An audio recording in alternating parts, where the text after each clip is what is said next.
But where are you really from? A podcast about the Asian American struggle.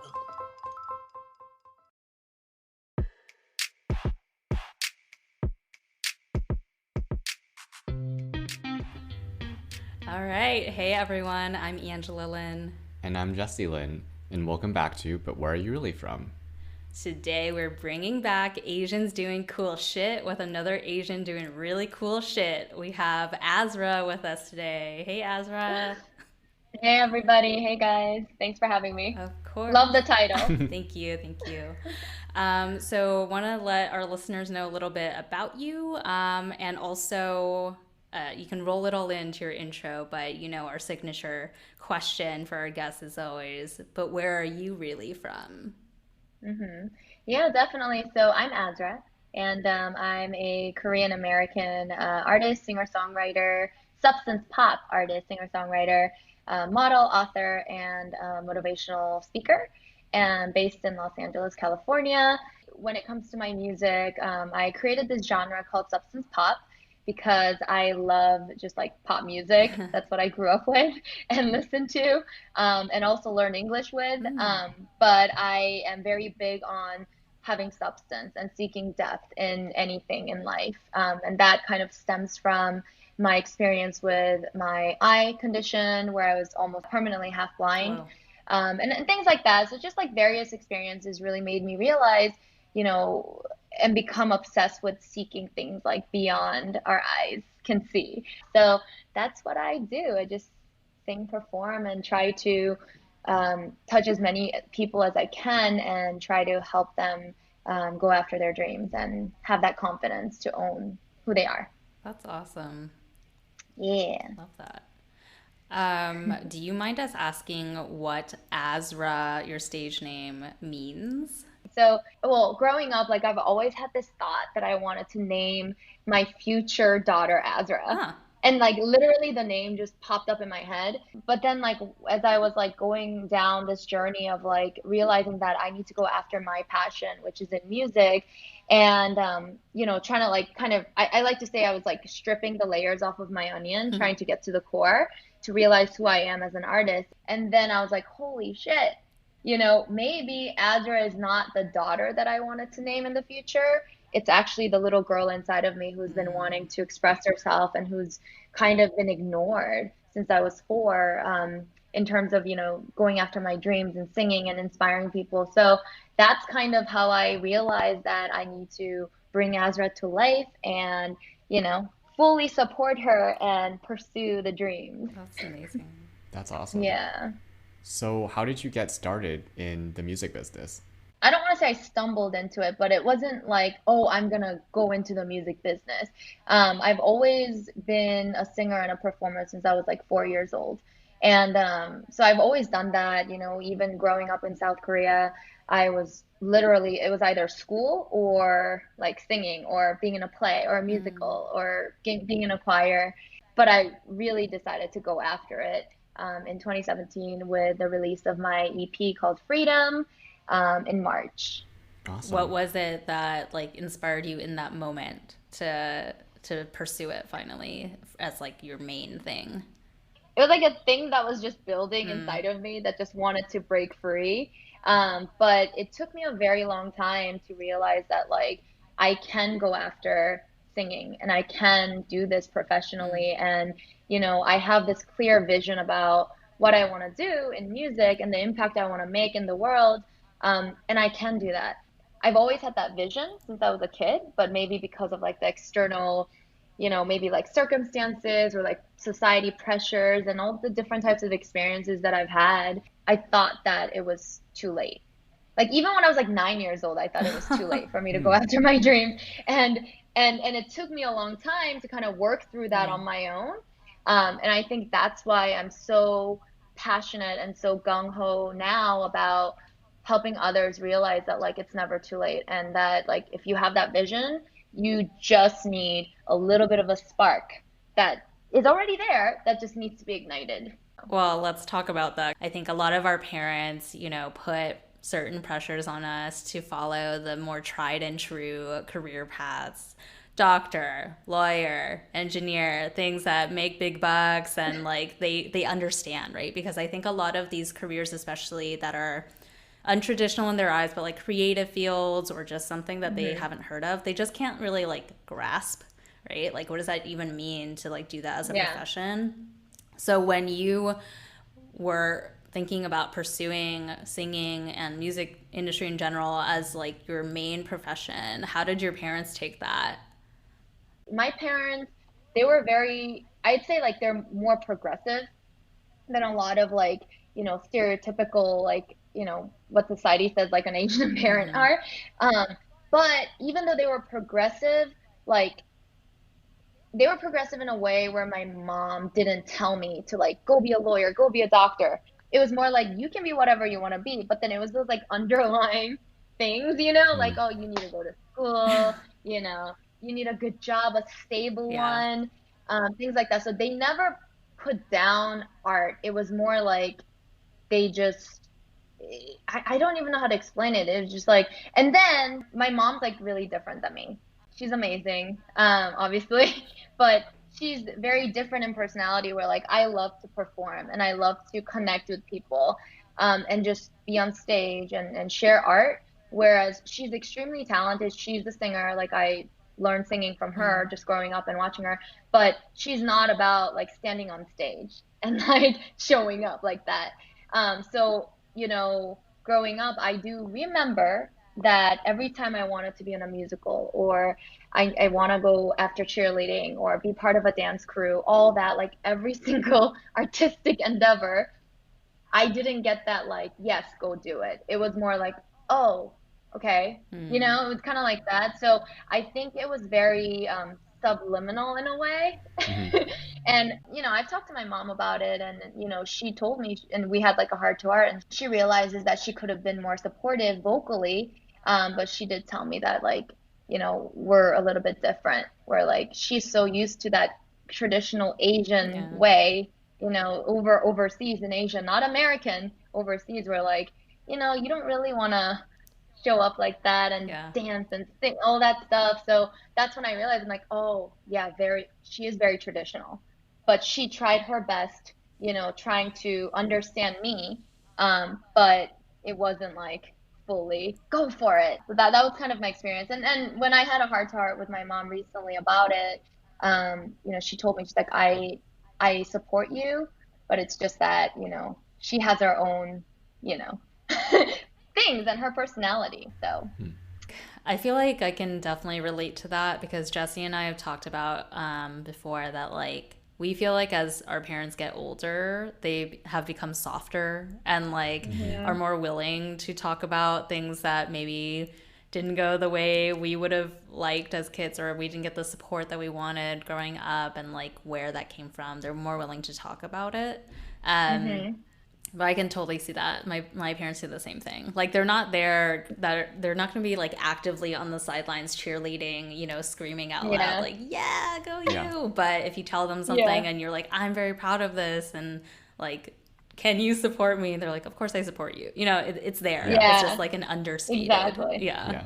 And I think I'm an immigrant and my parents are immigrants, and I understand because they grew up in a different country, in a different era, learning about different culture, like their culture that's like completely different than America. And that's a whole nother subject about like Asian Americans, right? Like people from Asia coming to America, still living in America with that mindset of how Asian people live, the whole Confucius way, everybody keep your head down, be quiet, be humble. And those are great values. And I still study like Confucius, Lao Tzu, all the Eastern wisdom and things, and try to like combine it with our Western beliefs. But at the same time, I think as Asian Americans, like it's important for us to realize and help our older generations realize like, hey, like we shouldn't be quiet, it doesn't really work in America. In Korea, it does, in Korea, like you can't look at older people in the eyes, because that's considered disrespectful, so you kind of bow. But in America, it's like if you don't look at people in the eyes when you talk to them, they'll be like, Like, are you listening to me? Right. And they'll take that as a disrespect. So things like that. I mean, like, yeah. Yeah, I mean, I definitely agree. And I think that when I was a teenager, I took a lot of things for granted, right? Because you're like, this is the world that I live in, and this is the world how it is. But I also, in some talks with my mom recently related to this podcast, actually asking her about like her life experience, like I had to like stop for a moment and think like she went from like a life where there were like no such things as motorized vehicles to driving, like they now have a Tesla, to driving a car that can drive itself, as well as Drive itself. exactly, as well as moving to a new country, so completely different value systems, as you said, behaviors. So it is a huge adjustment. So like now that I'm older and I'm thinking about that, I'm like, I don't know if I would be so successful being in that same situation where I'm like thrown in a completely different environment and things related to my life are changing so rapidly. So I think that is something that we have also gleaned as an insight from doing this podcast. Yeah, that's amazing. Okay, we're getting into, right, like our identities as being children of these immigrant parents and also building a sense of self ourselves in this country. So I think a big question we like to ask people that are pursuing more untraditional paths is like, what is it like to be one of the few Asians, right? Like in your industry, how has that, or has it not really impacted the way that, you know, you've successfully pursued this path? I think definitely being one of the very few Asian Americans pursuing like music and the entertainment industry, it's definitely different. And it's not like there's like a whole, history of role models and people that we can look back. I mean, music itself, it doesn't have a blueprint at all in general. Music industry, it's like the jungle, right? It's like the wild, wild west. On top of that, there isn't a lot of Asian American representation. Yes, there is, now like K-pop is growing, and they're kind of, exposing that Asian face, Asian faces in media. At the same time, like there's not many Asian American, right, artists. And so because of that, yes, I must say that there are definitely there are definitely times when I feel like, like like we all see it, but why don't we have more of that? So it's definitely been a journey, but I know that there are really, really talented Asian American artists out there and people in the industry that are going after their dreams, like me and like Amy and so many other amazing artists. So, I keep just going at it and making good connections and meeting good people and trying to stick with the people that are willing to rise together in our industry and just keep going. And actually, for our listeners, because we chatted a little bit before we started recording, but AZRA is good friends with Amy, who we had on a previous Asians Doing Cool Shit, who's in the acting biz. One thing that Amy talked about when we chatted with her was that she was able to find like a really cool community of like young Asian Americans that are also trying to like tell their stories in the movie and film, TV industries, right? So were you also able to find, or are you finding those people in that community as well, or is it like a little more sparse in the music industry? Yeah, I think in the music industry it's more sparse. And because like there isn't a lot of Asian Americans, I think that it's important for us to find each other and stick together and help each other and share knowledge. But that path, it's like when you do come across another Asian American artist, like I get so excited and I try to connect and do whatever we can, be like, hey, how can I help? Like what are you on? Like what are you releasing next month, or when's your next release? Things like that. But I think it's still it's still in that growth stage where we all kind of have to open up and be open to accepting and feeling okay that you can help each other, like even if that person is just starting out. But with that being said, I definitely have a good group, support group, but I think we can always expand and just keep going. So maybe changing track a little bit, because one of the huge themes of 2020 and Hangover 2020, I'm not even going to call it 2021, it's just Hangover 2020, has been the situation regarding COVID. And I know that being cramped at home and not having the freedom to go out and explore things can really be inhibiting of creativity. So I wanted to understand, like, has that impacted you from a creative standpoint? I had to pivot. I think like in the beginning, it definitely did because right before quarantine, this was like back in March, right, of last year, whatever that was. Literally, I had released my single called Dangerous, and in like at the end of February, and then that led to a single release show. So I had an awesome release show in Hollywood at a place called Madame Siam, and we literally packed the entire house. Awesome. And it was so fun. Like people showed up, we had so much fun, and like I don't know, like 2020 looked really, really awesome. And literally, and then like right after that release show, a couple days later, I flew to Orlando to perform for a huge like college festival convention in Orlando, and that was really cool too. But I remember like going into the airport, and I actually took a face mask because I had been hearing about these like this weird thing, this Rona, and I was like, okay, so I was one of the few people wearing the mask in the airport, and I remember my manager's like, you okay? Like, okay, protect yourself, but like you're kind of freaking people out. But he was cool with it. And then we got to Orlando. The show was amazing, and then came back literally like 3 days later. It was stay-at-home order, quarantine. Wow. So in the beginning, when that happened, I was like, oh, this is just temporary. I was kind of like in denial a little bit. So I'm like, oh yeah, it's fine. So then I started doing more yoga, like meditating, and just, doing my own thing in my house. And then when it just got more serious and we had to stay home for a long period of time, I did go through a period of time where I was just kind of like, what is this? And it did kind of affect me in a weird way where like, I had been go for the last like 3 years with my music career, and being forced to like kind of pause for a while, and when like all of us, like the industry was just trying to figure out what's going on, I was forced to kind of reflect more and look within, and all these little thoughts that I didn't attend to, all these little emotions, all of that was just trying to come to me. And it was almost kind of like the devil like knocked on the door, and I answered, and like I had no choice and had to face my fears and all my emotions and all that stuff. So yeah, I did go through that.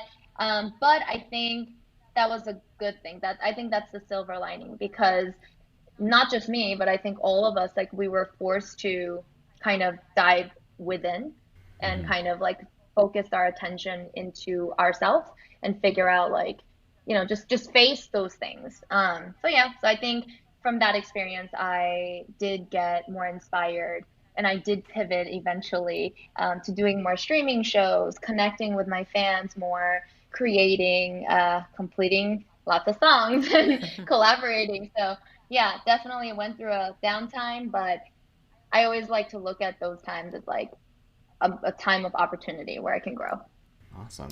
You sound like you were very productive in 2020. Well, I had to. It was like nonstop for me in a different way. Yeah. But, I did take a Zen retreat trip to Sedona. Oh, were you with Amy? I saw something on her Instagram.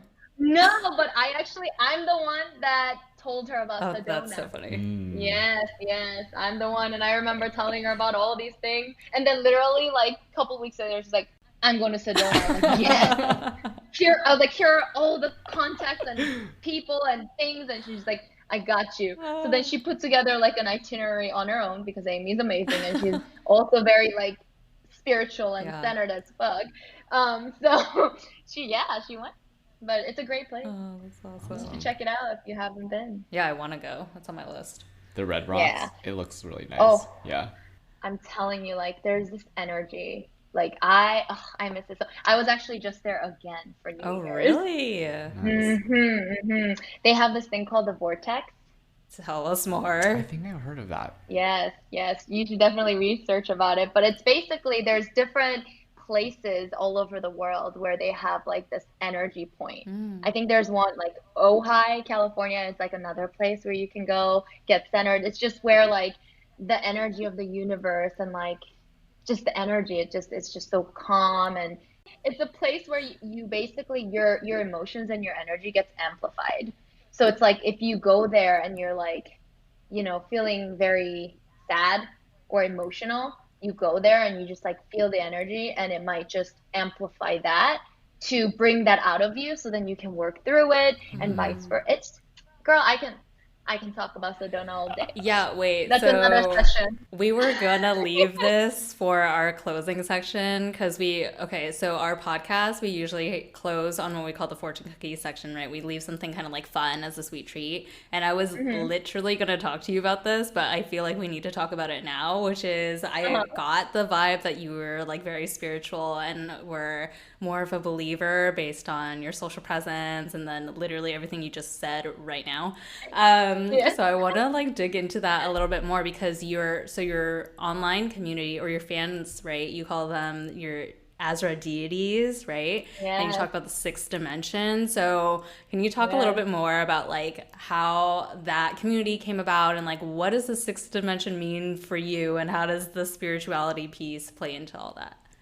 Yeah, so the sixth dimension, and you guys actually are already being introduced to the sixth dimension, by the way, so welcome. So the sixth dimension basically is a place, I'll give you the definition first. It's basically like a shift in perspective and a place where you have no inhibitions, and it's a place where you can be completely free to be who you want to be, who you are, and just be you and be super unapologetic about it. It's a place where you can talk about your opinions, you know, just your dreams and like all of that stuff. And, you know, you're supporting, like you're kind of one with the energy, you're connected. So that's the sixth dimension. And how I came up with the sixth dimension was, you know, growing up, I mentioned earlier that I was kind of like always doing like artsy stuff. And there were like external circumstances, like teachers, older people that really like didn't agree with my weirdness and my artsiness. So growing up, like there were Sunday school teachers telling me like, you know, you don't want to shine, you know, why are you standing out too much? There was an art teacher that basically like didn't want me to try out different types of art and like ripped up my papers. Like all these things, all these little things that were like the people that you looked up to and like you thought were the authorities and that you thought you needed to get permission from as a kid, they kind of like shut me down in a way. So things like that kind of affected, I think, my belief in like, no, got to stand up for yourself. And I, even during those moments, I never let them really get to me, like deeply. And I think that's why I am so positive about it.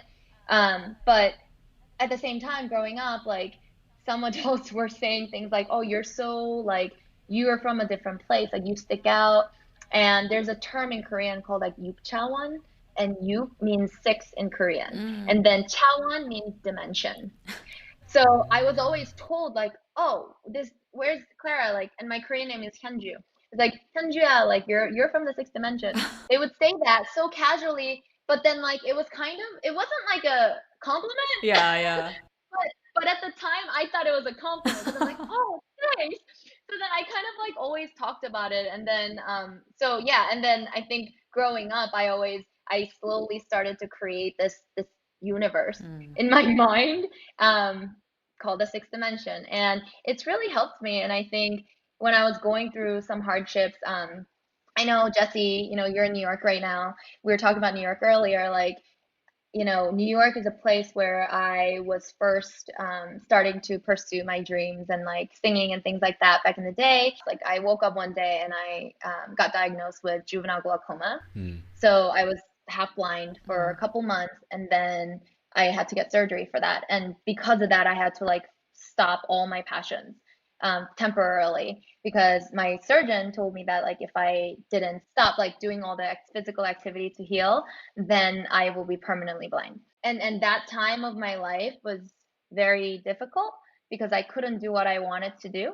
But at the same time, I realized how important it is for me to like stay true to myself and value the relationships and the people that are there to support. Because I realize like when you're hitting rock bottom or like a hard place, you know, that's when you really, really need the support of like others, right?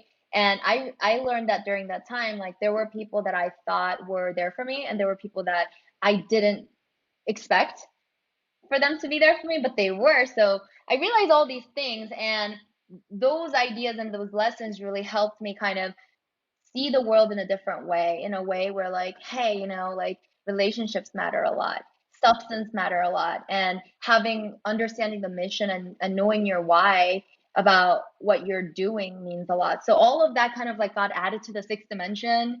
And then yeah, and then I started talking about it more and more, and I released a song called Dimension to share the world, and invite the sixth dimension, you know, with my fans.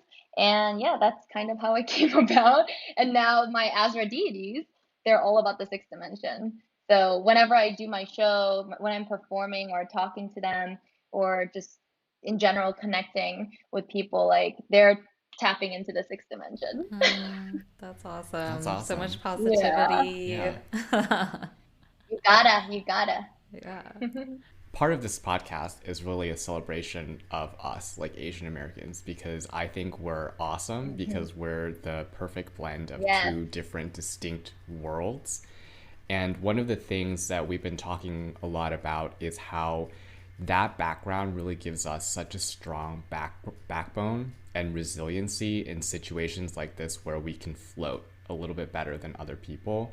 So, you know, it was so great to hear you really say that about yourself, because you kind of revealed like you took this thing from your childhood that was not really meant as a compliment, and you were able to package it into something that would help you grow and help you cope with difficult situations. So I think this is like the exact resiliency that I love to hear and see from our guests.